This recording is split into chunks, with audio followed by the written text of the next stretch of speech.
We are going to talk about the organophosphate poisoning.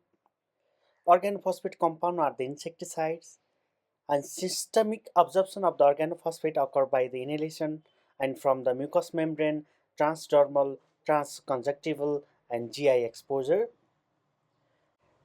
Organophosphate compounds inhibits the enzyme cholinesterase, and the inhibition of the cholinesterase leads to acetylcholine accumulation at the nerve synapses and neuromuscular junction, resulting in the overstimulation of the acetylcholine receptor.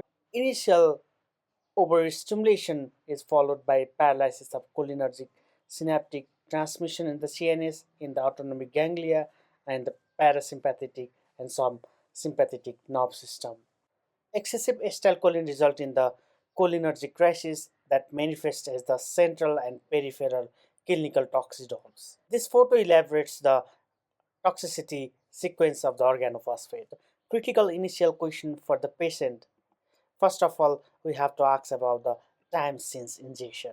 It will help the use of gastric lavage because gastric lavage is widely used in the Asia following the organophosphate injection despite the lack of the improved outcome.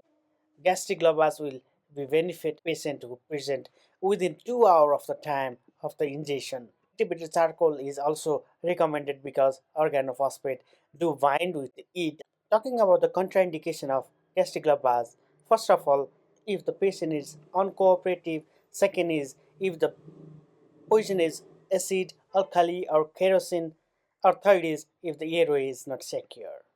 If patient has GCS less than 8. Next thing is substance identification because knowing if the patient brought the bottle or substance can help identify the specific organophosphate and guide the treatment decision. Next is volume of the poison. Determining volume of the poison is essential as directly affect the prognosis and management plan. Talking about the symptoms of organophosphate poisoning. The patient are symptomatic within the 8 hour and nearly within the 24 hour of ingestion. First, talking about the muscarinic symptoms. The symptoms are diarrhea, urinary frequency, meiosis, and also bradycardia, bronchuria, bronchospasm, emesis, lacrimation, salivation, and hypotension. We can memorize as a sludge dumbbells and clear V. Sludge means salivation, lacrimation, urinary incontinence, defecation, GI pain, emesis. And in dumbbell, defecation, urination, muscle weakness, bradycardia, emesis, lacrimation, salivation, and killer V are bradycardia, bronchuria, and bronchospasm. Nicotinic symptoms. They are fasciculation, muscle weakness, which can progress to the paralysis and respiratory failure, and other sign includes mydriasis, tachycardia, hypertension. Central nervous system symptoms like headache, altered consciousness, respiratory failure, and the seizure. Management strategy for organophosphate poisoning. First of all, establish airway, breathing, and circulation. Second is skin decontamination. Third is gastric lavage and charcoal. First step is stabilization of airway, breathing, and circulation. Stable airway, breathing, and circulation is essential in managing organ-phosphate poisoning, and prompt assessment and intervention can be life-saving, and basic life support should be initiated as needed. Protective cloth is essential for healthcare provider must wear the appropriate protective cloths such as gloves, masks to avoid exposure during the decontamination process. And thorough washing is required. Patients should be thoroughly washed with the soap and water to remove any residual poison. And we should dispose the contaminated material. All clothing and item treated with organophosphate must be treated as hazardous waste. Two important things to antidote should be used. First is atropine and second is pralidoxime. Atropine uses muscarinic effect reversal and pralidoxime used as reactivating acetylcholinesterase. Talking about mechanism of action of the atropine, it is primarily used to counteract muscarinic symptoms. And it acts as a competitive antagonist to the acetylcholine at the muscarinic receptor and was effectively reducing the secretion and providing symptomatic relief. However, it does not address the nicotinic symptoms. And this pralidoxine is an antidote that reactivates the acetylcholinesterase, thus alleviating the both muscarinic and nicotinic symptoms.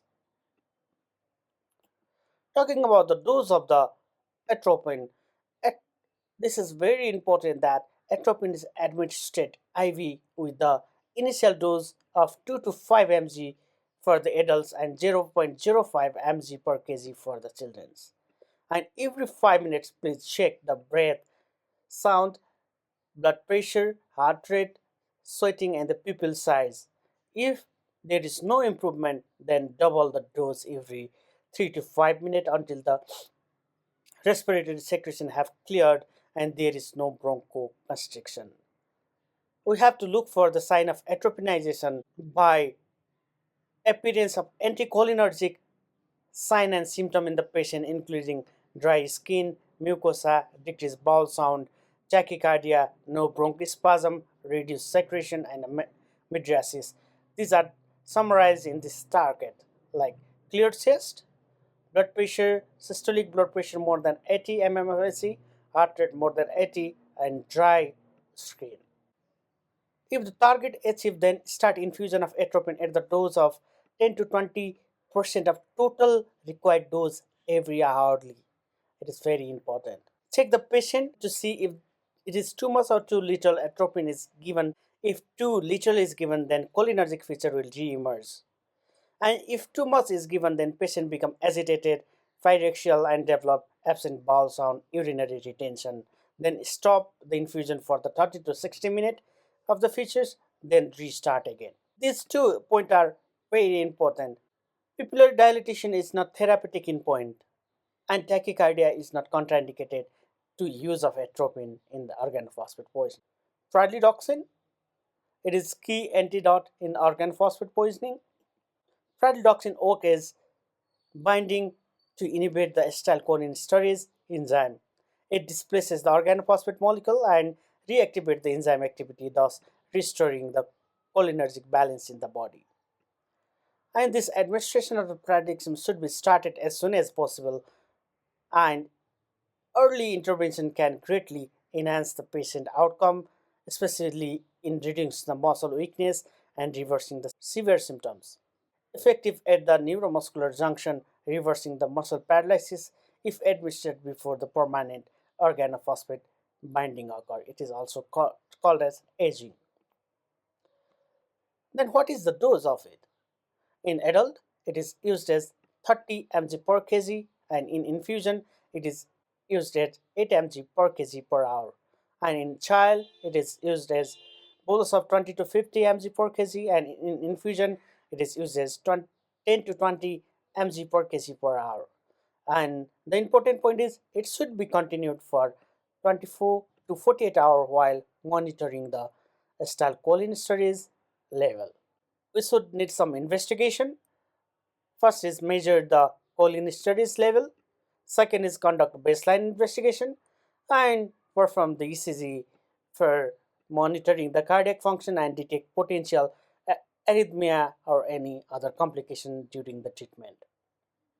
From this video, we should learn about the there is important of prompt recognition, and it is very crucial to do initial assessment.